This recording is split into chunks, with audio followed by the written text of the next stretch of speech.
Hello everyone.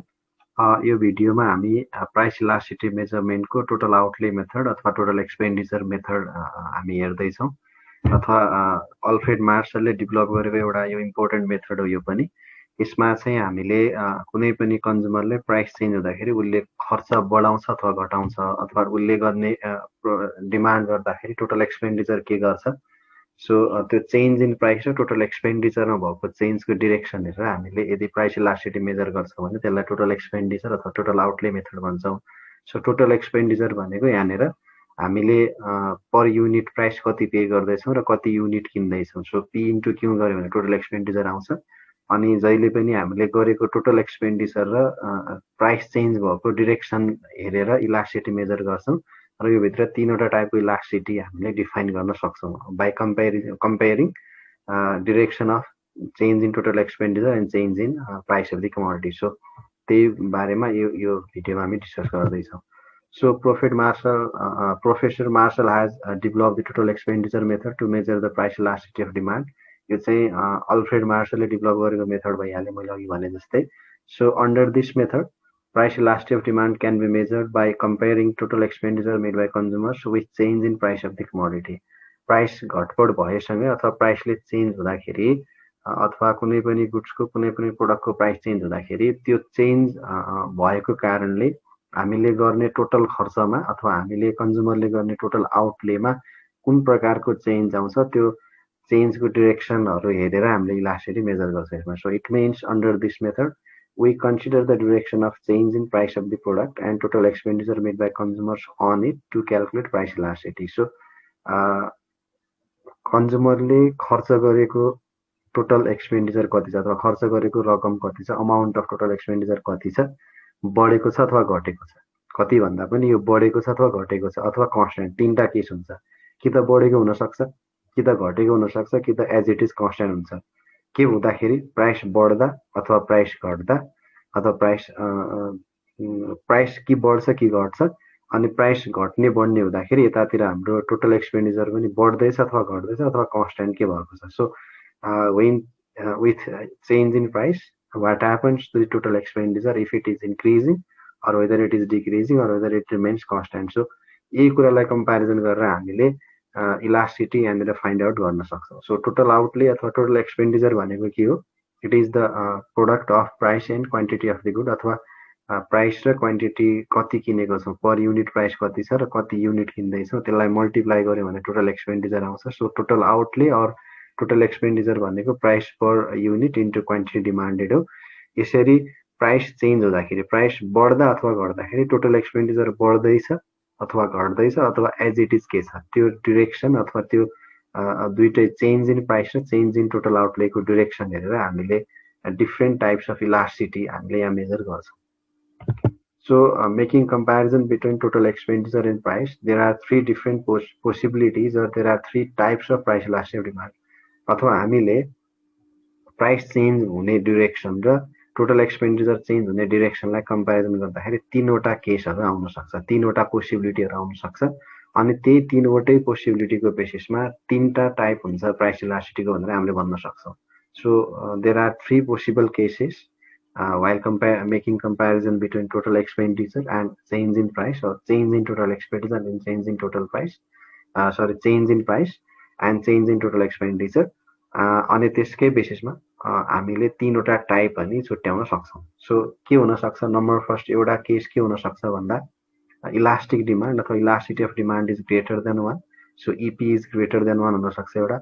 अर्को inelastic demand हुन सक्छ, elasticity of demand is less than 1 हुन सक्छ, इपी इज लेस देन 1। अर्को चाहिँ युनिटरी इलास्टिक डिमान्ड हुन सक्छ which is EP equals to 1।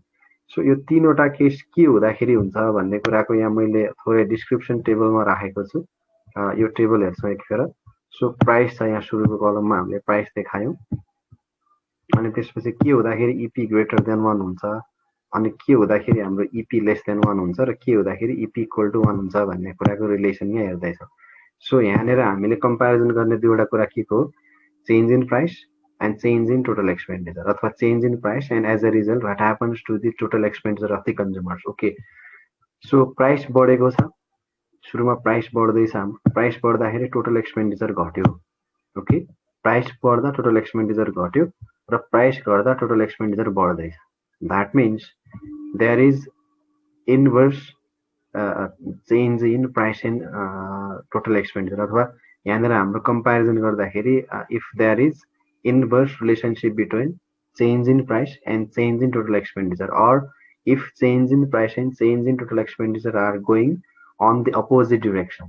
अथवा प्राइस बढ्दाखेरि टोटल एक्सपेन्डिचर घट्दैछ र प्राइस घट्दा टोटल एक्सपेन्डिचर बढ्दैछ. That means change in price and change in total expenditure are moving into opposite direction. If change in price and change in total expenditure are moving in the opposite direction to each other, then this is the case of elasticity is greater than 1. यो चाहिँ elastic डिमान्डको case हो भनेर भन्छ यो मेथडले. Price बढ्दा total expenditure घटेको देखिन्छ र प्राइस घट्दा टोटल एक्सपेन्डिचर बढेको देखिन्छ भने यो चाहिँ कस्तो केस रहेछ, इलास्टिसिटी इज ग्रेटर देन 1 हुने केस रहेछ. यो चाहिँ एउटा केस भयो. सो हाम्रो सुरु केसमा के रहेछ, इलास्टिक डिमान्ड कुन बेला हुन्छ, when change in price and change in total expenditure are moving in the opposite direction, then it is the case of elastic demand or elasticity of demand is greater than 1. अब second case, price बढ्दाखेरि okay so हेरौँ है त, price बढ्दाखेरि price बढ्यो, price बढ्दा total expenditure पनि बढ्दैछ. अथवा with increase in price there is increase in total expenditure as well. Price बढ्यो, प्राइस बढेको कारणले टोटल एक्सपेन्डिचर पनि बढ्दैछ है. अनि अर्कोतिर प्राइस घट्यो, प्राइस घट्दाखेरि टोटल एक्सपेन्डिचर पनि घट्दैछ. यो केसमा के देख्यौँ हामीले, के अब्जर्भ गर्यौँ भन्दाखेरि change in price and change in total expenditure are moving in the same direction in the positive relation. अथवा when there is positive relationship between change in price and change in total expenditure, or in another word, when change in price and change in total expenditure are moving in the same direction. प्राइसमा change भएको कुरा र total एक्सपेन्डिचरमा change भएको कुरा एउटै डिरेक्सनमा move गर्दैछन्, एउटै डिरेक्सनमा जाँदैछन् भने त्यतिखेर त्यसलाई हामीले इनइलास्टिक डिमान्ड अथवा elasticity of demand is less than 1 भन्ने रहेछ. यो चाहिँ सेकेन्ड केस भयो. अब third case, no matter what happens to the price of the commodity if total expenditure remains constant. अथवा प्राइस बढे पनि total expenditure as it is छ, न घटेको छ न बढेको छ, र प्राइस घट्दाखेरि पनि total expenditure as it is छ भने यसलाई चाहिँ हामीले युनिटरी इलास्टिक डिमान्ड भन्दो रहेछ. सो यसरी हामीले चेन्ज इन प्राइस र चेन्ज इन टोटल एक्सपेन्डिचरलाई कम्पेरिजन गर्दाखेरि तीनवटा पोसिबल केसेसहरू आउँदा रहेछन्. त्यही तीनवटा पोसिबल केसेसको बेसिसमा इलास्टिसिटी तीनटा टाइपको हुन्छ, अथवा there are 3 types of elasticity of demand under total outlay method भन्न सक्छौँ. It is based on outcome of the comparison between total expenditure and change in price. So price बढ्दा टोटल एक्सपेन्डिचर घट्दैछ, अथवा change in price र change in total expenditure opposite डिरेक्सनमा जाँदैछन् भने it is the case of elasticity greater than 1. And if the change in price and change in total expenditure are moving in the same direction, then this is the case of elasticity less than 1 or inelastic demand. And when there is no change in total expenditure with change in price, then it is the case of unitary elastic demand. अब यसलाई नै हामीले एउटा table र ग्राफमा हेर्छौँ है. So एउटा table छ यहाँनिर, त्यसैले हामीले यो अघिको डिस्कसनबाट के भन्न सक्छौँ, if price and total expenditure move in the opposite direction then EP is 1, relatively elastic demand. If price and total expenditure move in the same direction, then EP is less than, relatively inelastic demand. If there is no change in total expenditure due to change in price, then EP equals to 1, unitary elastic demand. Okay, so तीनटा case भयो. हाम्रो price 6 बाट 5, 5 बाट 4, 4 बाट 3, 3 बाट 2 र 2 बाट 1 भएको छ. डिमान्ड चाहिँ प्राइस घटेसँगै बढिरहेको छ, 1 2 3 4 5 6 भएर डिमान्ड बढ्दैछ. ओके, सो हामीले टोटल आउटले निकाल्छौँ अथवा टोटल एक्सपेन्डिचर निकाल्छौँ. यो भनेको प्राइस र क्वान्टिटीलाई मल्टिप्लाई गरेर आउने चिज हो. 6 into 1 6 रुपिज हो टोटल एक्सपेन्डिचर. प्राइस घट्यो, अब 6 बाट 5 भयो, टोटल एक्सपेन्डिचर चाहिँ बढेर 10 भयो. सो 6 बाट बढेर 10 हुँदैछ, अथवा हाम्रो प्राइस चाहिँ घटिरहेछ, प्राइस घटेर 6 बाट 5 भएको छ. प्राइस घट्दाखेरि टोटल एक्सपेन्डिचर चाहिँ बढेर 6 बाट 10 भएको देखिन्छ है त.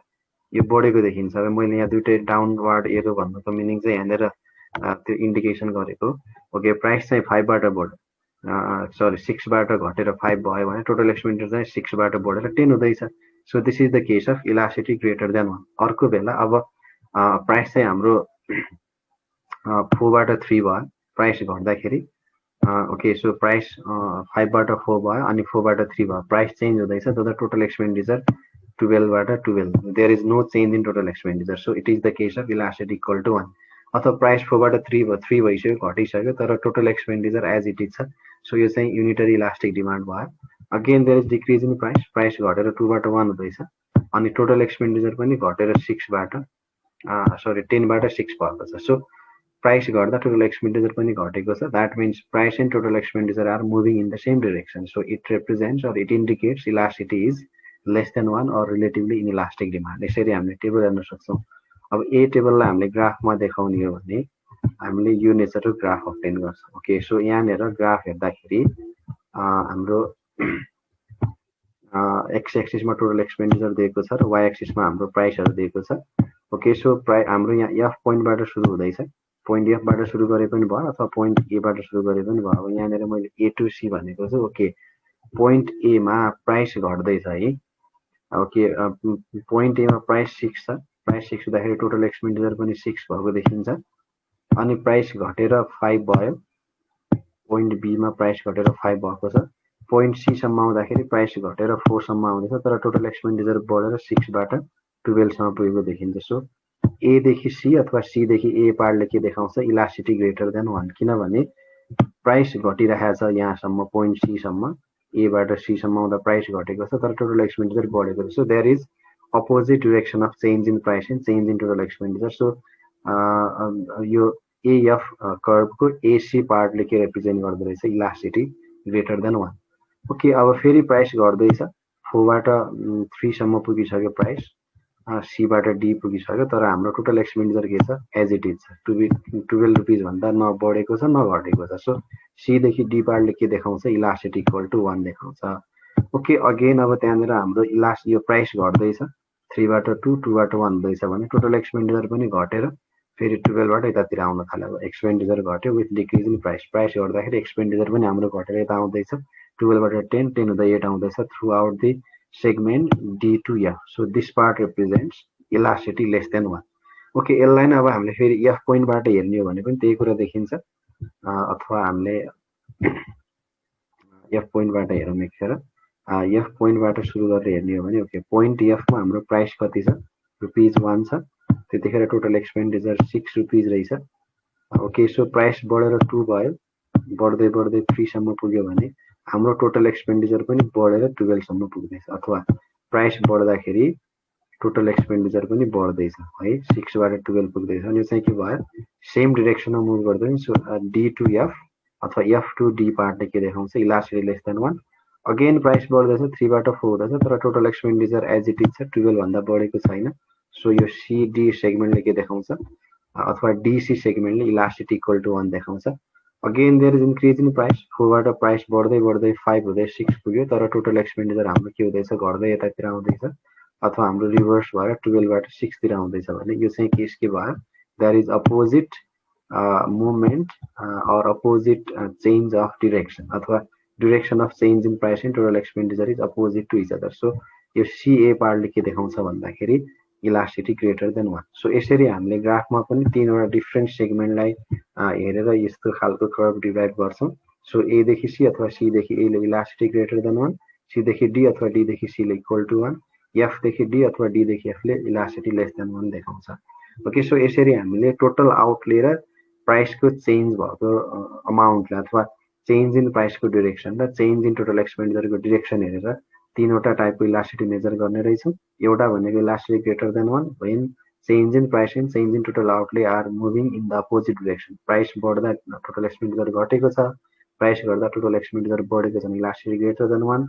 अनि प्राइस घटबढ जेसुकै होस् टोटल एक्सपेन्डिचरमा चेन्ज भएको छैन, यो चाहिँ कन्स्टेन्ट छ भने त्यसलाई चाहिँ इक्वल टु 1 भन्छौँ. Elasticity equal to 1. र अर्कोतिर प्राइस बढ्दा टोटल एक्सपेन्डिचर पनि बढेको छ र प्राइस घट्दा टोटल एक्सपेन्डिचर पनि घटेको छ अथवा change in total expenditure and change in price are if moving in the same direction then this is the case of elasticity less than 1. So यसरी हामीले 3टा थरीको इलास्टिसिटी मेजर गर्न सक्ने रहेछौँ अन्डर टोटल एक्सपेन्डिचर र टोटल आउटले मेथड. सो यति नै छ यसमा.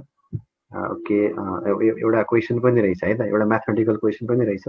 Suppose the price of the particular commodity is increase from 20 to 30. As a result, quantity demand is decreased to 40 units from 80 units. Okay, price 20 हुँदाखेरि demand 80 रहेछ. price बढेर 30 हुँदाखेरि demand घटेर 40 units भयो. Compute price elasticity of demand under the total outlay method and find the nature of elasticity also. Okay, अब यहाँनिर हामीलाई initial price थाहा छ. 20, न्यू प्राइस 30 थाहा छ, इनिशियल क्वान्टिटी डिमान्ड 80 र न्यू क्वान्टिटी डिमान्ड 40 छ। अब टोटल एक्सपेन्डिचर निकाल्छौँ। 20 र 80 लाई मल्टिप्लाई गरेर 1600 भयो र 30 र 40 मल्टिप्लाई गरेर 1200 भयो। अब यहाँनिर हामीले के हेर्नु पर्यो, प्राइसमा चेन्ज भएको रेसियो र ओके यहाँनिर rate of change in price अथवा direction of change in price. Price के भएको छ, बढेको छ हाम्रो 20 बाट 30 हुनु भनेको प्राइस बढेको हो है त। 20 बाट 30 हुँदा प्राइस बढेको छ भने टोटल एक्सपेन्डिचर के भएको छ, 1600 बाट घटेर 1200। प्राइस बढ्दा टोटल एक्सपेन्डिचर घट्दैछ। सो के देखायो यसले, there is opposite relationship between change in price and change in total expenditure, अथवा change in price and change in total expenditure are moving in the opposite direction. यसले के देखाउँछ भन्दाखेरि elasticity greater than 1 भन्ने देखाउँछ। So from the अबभ calculation it is clear that the total expenditure is falling with an increase in price or change in price and total expenditure are moving in the opposite direction. So it reflects the relatively elastic demand or EP is greater than 1.